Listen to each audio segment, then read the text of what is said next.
আসসালামু আলাইকুম। গুপ্ত রাজনীতি বাংলাদেশে চলমান একটি কঠিন শব্দ, যা পলে পলে উচ্চারিত হয়ে থাকে বিরোধী দলগুলোর মুখ থেকে। বিশেষ করে বিএনপির মুখ থেকে অহরহ ছুটছে এই শব্দটি, এবং কাদের জন্য ব্যবহার করা হচ্ছে? জামাত ইসলাম। অর্থাৎ জামাত ইসলাম গুপ্ত রাজনীতি করে, এবং এই গুপ্ত রাজনীতি যে ভালো না, এবং তারা যে গুপ্ত রাজনীতি করেছে এটারও একটা বিচার হওয়া উচিত, এমন কথা বিএনপি হরহামেশাই বলে যাচ্ছে। কিন্তু একটু ভেবে দেখুন, গুপ্ত রাজনীতিতে কে নাই? আমি তো মনে করি বাংলাদেশের প্রতিটি দল 5ই আগস্টের পরে যারা ছিল তারা প্রত্যেকেই গুপ্ত রাজনীতি করেছে। যদি গুপ্ত রাজনীতি না করত, তবে আওয়ামী লীগের আমলে তারা কি ঠিকভাবে চলতে পারত? বিএনপি তার নিজস্ব পরিচয় কি কোথাও চলতে পেরেছে? না, তারা চলতে পারেনি। তারা পদে পদে বাধাগ্রস্ত হয়েছে, তাদেরকে মামলা মোকদ্দমা দিয়ে জীবনকে দুর্বিষহ করে দেওয়া হয়েছে। তো এই গুপ্ত রাজনীতিকে খারাপ দৃষ্টিতে দেখার কোনো অবকাশ নেই। আবার যদি বলেন আপনি গুপ্ত রাজনীতি, এখন 5ই আগস্টের পর থেকে তো আর কেউ গুপ্ত রাজনীতি করতেছে না।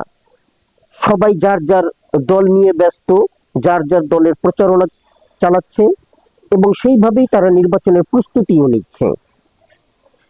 অথচ গুপ্ত রাজনীতি যদি আপনাকে শিখতে হয়, তাহলে এই অ্যাটর্নি জেনারেলের কাছ থেকে শিখুন। আমি ভোট করব, আমি নমিনেশন ওখানে চেয়েছি, আমি ভোট করব। আমি অ্যাটর্নি জেনারেল হিসাবে আছি এখনো। আমার অ্যাটর্নি জেনারেল পদ ছেড়ে যেয়ে আমি ভোট করব, যখন সময় আসবে তখন করব। আমি আশা রাখি। গুপ্ত রাজনীতি কাকে বলে ওনার কাছ থেকে শিখুন। দেখুন, উনি 5ই আগস্টের পরে ওনাকে নিয়োগ দেওয়া হয়েছিল অ্যাটর্নি জেনারেল হিসাবে।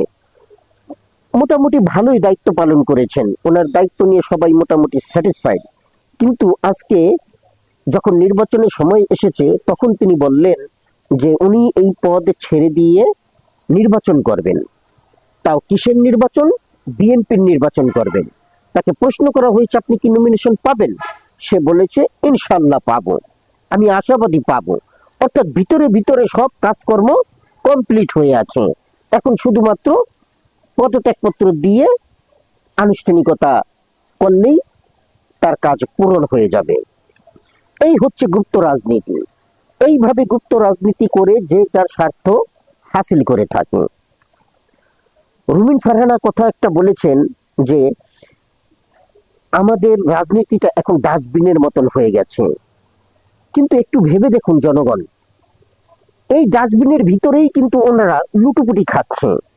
এই ডাস্টবিনের ভিতরে কোন কোন খাবারটা আছে, কোন কোন খনিজ সম্পদ আছে, কিংবা টাকা পয়সা আছে, কি কি আছে না আছে, এগুলো একেবারে হাত দিয়ে নগ্ন হাতে সেগুলো যাচাই বাছাই করে কুড়িয়ে নিচ্ছে।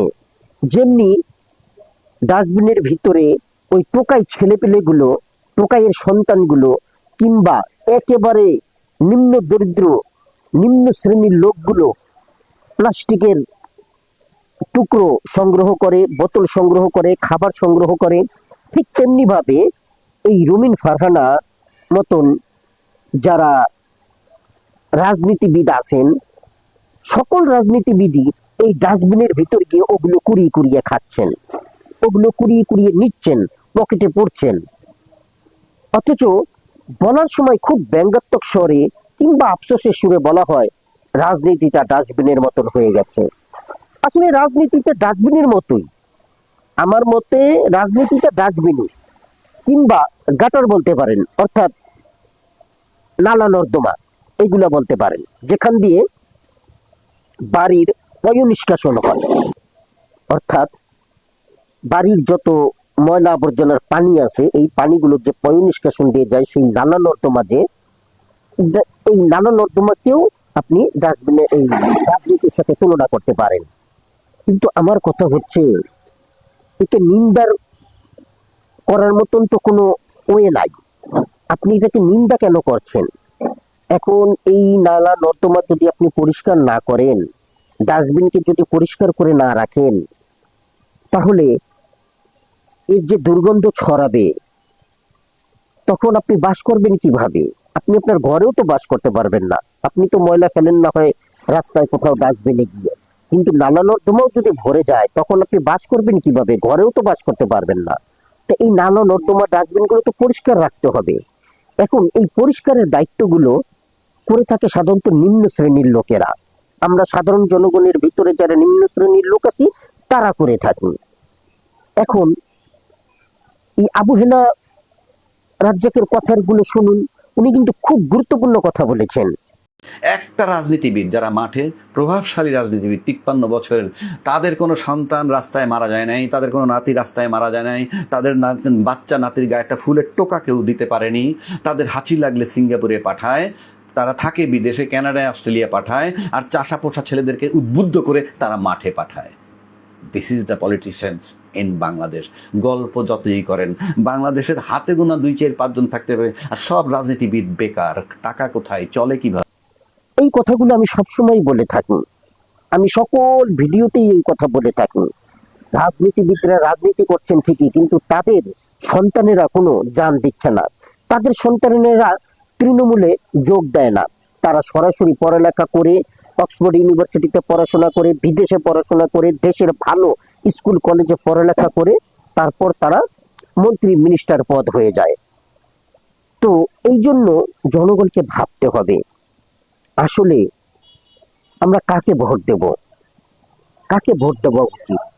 খুব গুরুত্বপূর্ণ ভাবে, খুব গুরুত্ব সহকারে সবাইকে ভাবতে হবে। এতদিনের যত নির্বাচন হয়েছে তা খুবই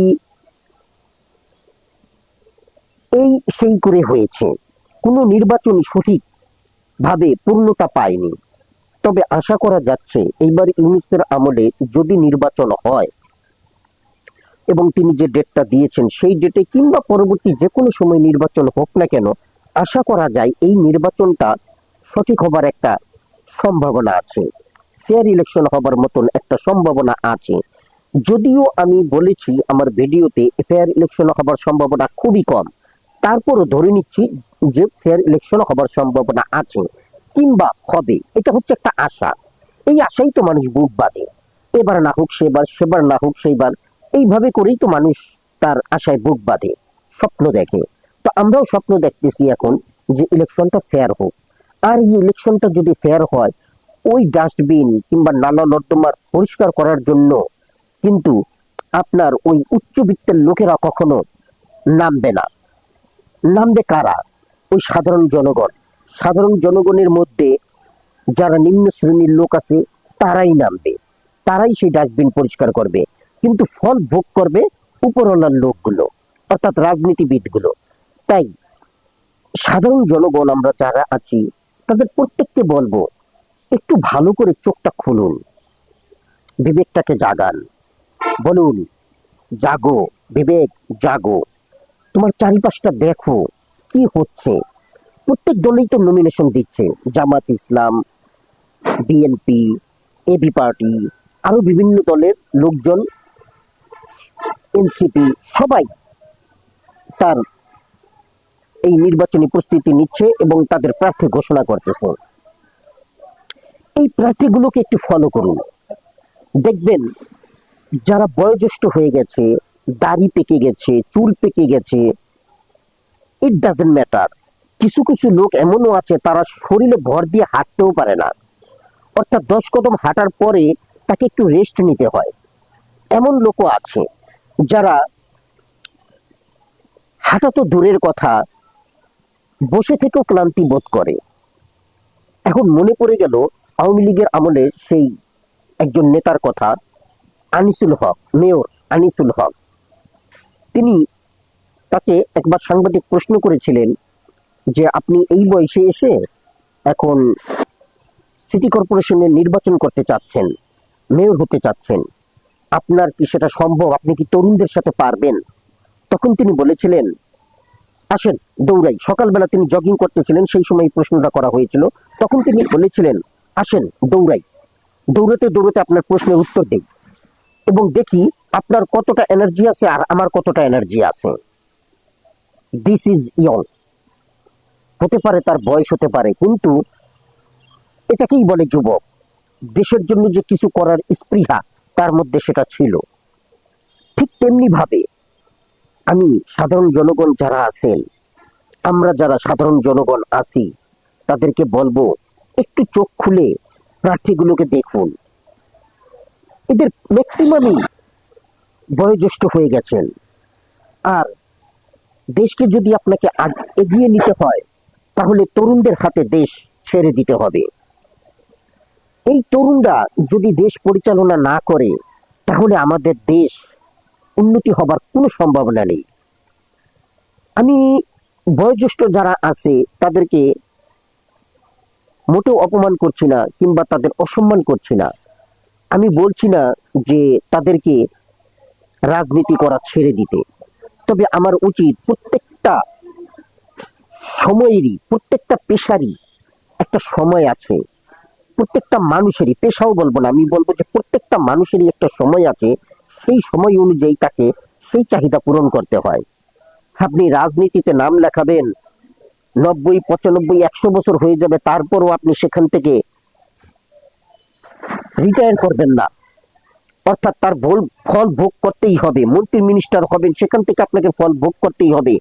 এই মন মানসিকতা ছাড়তে হবে। তরুণদের হাতে দেশ ছেড়ে দিতে হবে। এখন যারা বর্তমানে তরুণ আছে, টকবগে তরুণ, এই 5ই আগস্টে যারা গণঅভ্যুত্থান করে যে ছাত্র জনতারা দেশটাকে স্বাধীন করেছে, নতুন একটা স্বাধীনতার স্বাদ আমাদেরকে দিয়েছে এবং দেশটা নতুন পথে পরিচালিত হবার একটা অফুরন্ত সম্ভাবনা দেখা দিচ্ছে। সেইখানে যদি তরুণদের হাতে এই ক্ষমতা ছেড়ে না দেয়া হয়, তাহলে এই পরাধীনতার শৃঙ্খলা থেকে আমাদের ছুটে যাওয়ার সম্ভাবনা খুবই কম।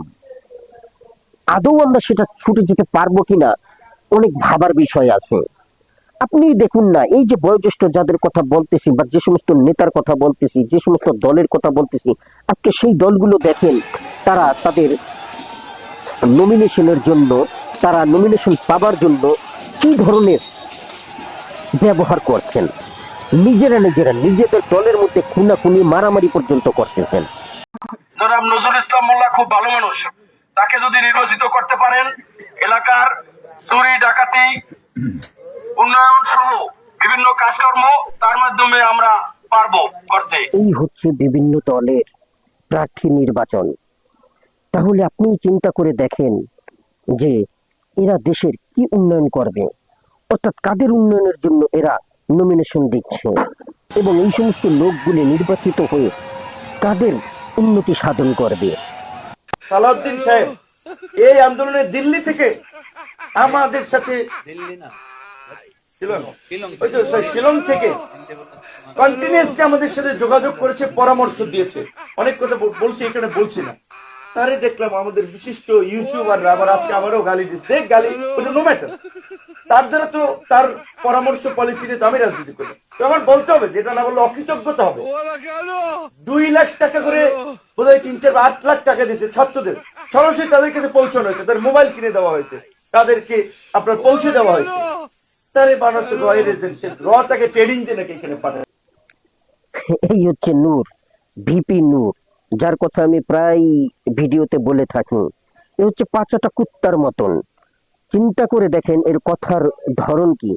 সে বলতেছে দিল্লি থেকে, আবার ওখান থেকে তাকে বলে দিচ্ছে যে শিলং থেকে।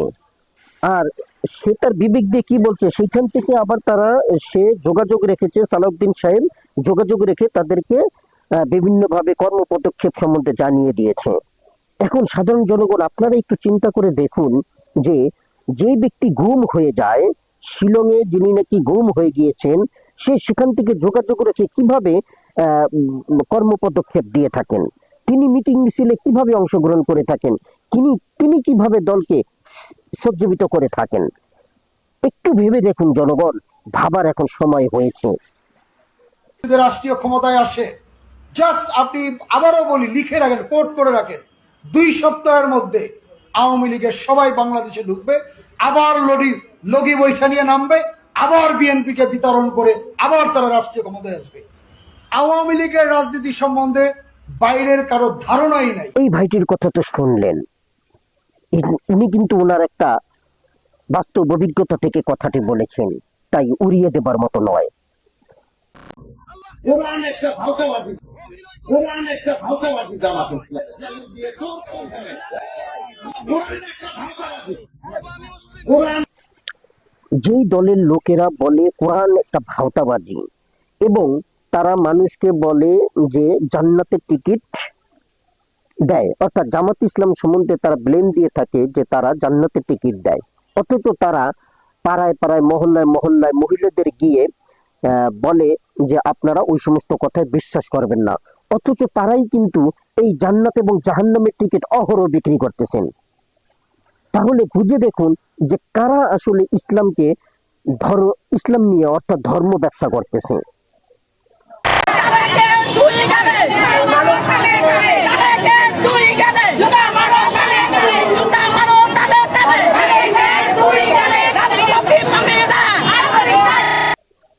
এরা তো এদের নিজেদেরই না, এদের নিজেদের দলের সম্বন্ধে এদের এই বিরূপ আচরণ। তাহলে এরা দলের হয়েই বা কি করবে, আর আমাদের দেশের জন্য কতটুকুই বা করবে।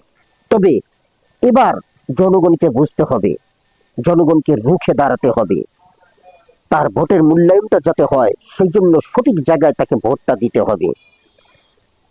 আমরা আজকে যদি এই সিদ্ধান্ত নিতে ভুল করি, এই নির্বাচনে যদি এই সিদ্ধান্ত নিতে ভুল করি, তাহলে আমি মনে করি শেখ হাসিনার আমলে যেই ধরনের দুর্বিষহ জীবন আমরা যাপন করেছি তার চেয়ে বড় দুর্বিষহ জীবন আমাদের জন্য অপেক্ষা করছে। কারণ সদরঘাট এখানে আপনার ফলের মার্কেট আছে, বড় আড়ত। এখানে একটা ট্রাক আগে নাকি ২৬০০ টাকা দিতে হতো, এখন ৫,০০০ টাকা দিতে হয় এক নাইটে তার ফলগুলো আনলোড করবে। কাকে দেয়, কে নিয়ে যায়? ওই ভাই ব্রাদাররাই নিয়ে যায় আর কি।